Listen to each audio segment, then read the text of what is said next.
English is a very stressful language, pun intended. It's a tricky language to learn, hence stressful, and stress is critical in English, hence stressful, both at the word level and at the sentence level. This is because English is a stress-timed language. This concept of English being stress-timed, or even the fact that changing word stress can change meaning, these things are not typically taught explicitly. So when someone is learning English, these are not things that you are taught. And they make such a huge difference to your level of proficiency in English. So you cannot ignore these. These are critical. If you want to speak English correctly, properly, proficiently, you will not be able to do that unless you understand at an intuitive level or you are explicitly taught that English is stress-timed and how critical stress and stress patterns are in English. If you're one of those folks out there who learned English but were never explicitly taught these concepts, fear not, I got you covered. I have already created 2 videos, one that talks about this concept of stress timing in English, and another video that specifically talks about word stress patterns. So if you missed any of those videos, make sure you take a look. Links in the description below. Definitely check them out. It's going to make a huge difference to your English proficiency and to how you hear the language, and therefore how you speak it. Hello, language lovers and language learners and intellectually curious folks everywhere. My name is Bakul Soman, and welcome back to my channel.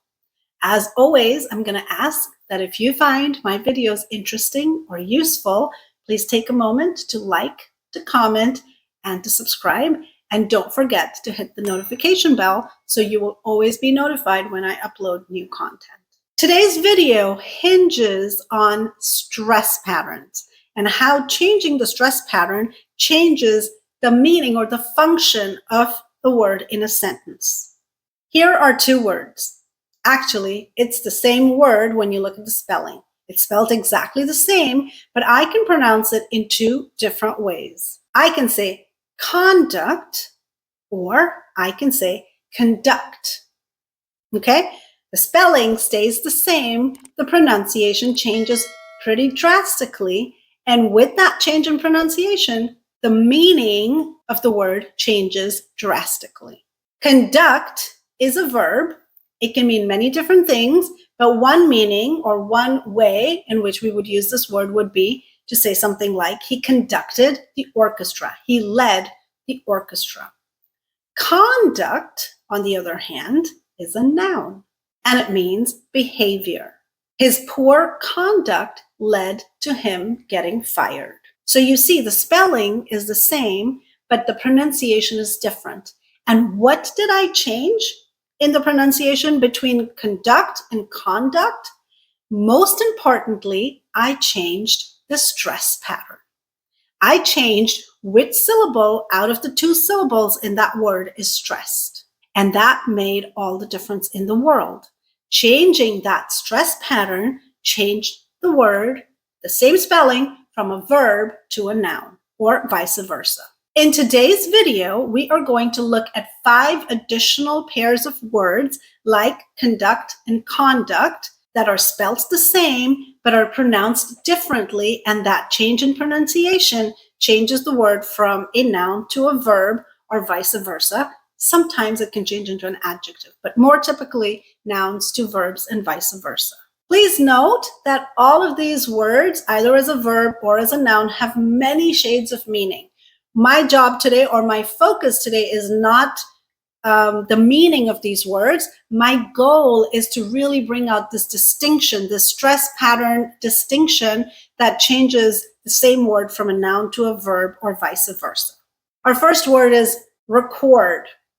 The way I said it, record, it is a verb. I recorded my song at the studio. But I can also pronounce this word as record. And when I use it that way, record, it immediately becomes a noun. He has a stellar academic record. Here is a sentence that uses both meanings of the word. The vinyl record was recorded a long time ago. The vinyl record, that's an object, that's a noun, the actual black shiny disc, was recorded a long time ago. Did you hear the difference? Record, record. Notice that as with conduct and conduct, when we stress the first syllable, conduct, record, it's a noun. When we stress the second syllable, conduct, record, it's a verb. So let's pay attention to that and see if that pattern bears out through all the other word pairs that we're going to look at today. Our second word is object. The way I said it, object is a verb, and it means to oppose or to refuse or to disagree. The lawyer objected to the proposed changes in the document. Object. Another way to pronounce the same word is object. Object. And when you say it that way, it becomes a noun. And it essentially means an item or a thing. Most metal objects can conduct electricity. Here's an example that includes the word pronounced both as a noun and as a verb. He objected to the objects being displayed in a museum. He objected to the objects being displayed in a museum. Did our pattern hold? First syllable stressed is a noun. Second syllable stressed is a verb. Let's see. Object, first syllable stressed. Noun, check. Object, second syllable stressed. Verb, check. So far, our pattern has held. Word pair number 4, present. Again, the way I pronounced it, present, it's a verb.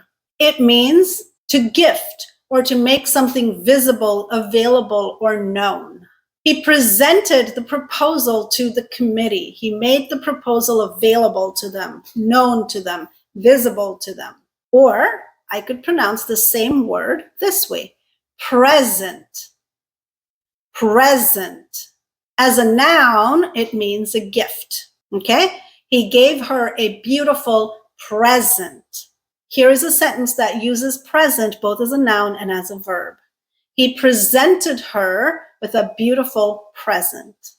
All right, so let's go back and see if our pattern held for this pair. Present, second syllable stressed, verb, check. Present, first syllable stressed, noun, check. So including conduct, we are 4 for 4 so far. Our next verb noun pair, produce. Produce, pronounced this way, it is a verb. Produce. It means to develop or to yield or to compose or to create. The factory produces 2,000 pillows per day. Produce, verb. Or we could pronounce this word as produce. Produce. This refers to fruits and vegetables. The produce at the farmer's market is always fresh and of good quality. The farmers who produce high quality produce should be fairly compensated. Let's see. Produce, first syllable stressed, is our noun. Yep. Produce, second syllable stressed, is our verb. Check. So far, our pattern is holding beautifully. Let's look at our last noun-verb pair for today. Project. Project. Second syllable stressed is a verb, and it means to estimate or forecast or predict something. He projected that the product would become a bestseller. Projected, verb. Or this can be produced with a stress on the first syllable, project. This refers to a specific plan or a design or a big task. The redevelopment project was supposed to be completed in 1 year. And now let's look at a sentence that has the word used both as a noun and as a verb. He projected that the project would go over budget. So those were our 5 noun-verb pairs for today. And for every single one of them, what did we notice? That when the first syllable is stressed, the word is being used as a noun. When the second syllable is stressed, the word is being used as a verb. Isn't that cool? Just changing the stress pattern.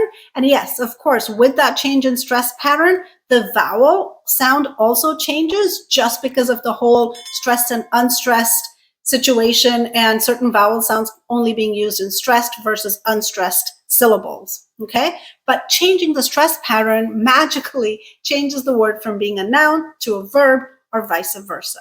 I just think that is so cool.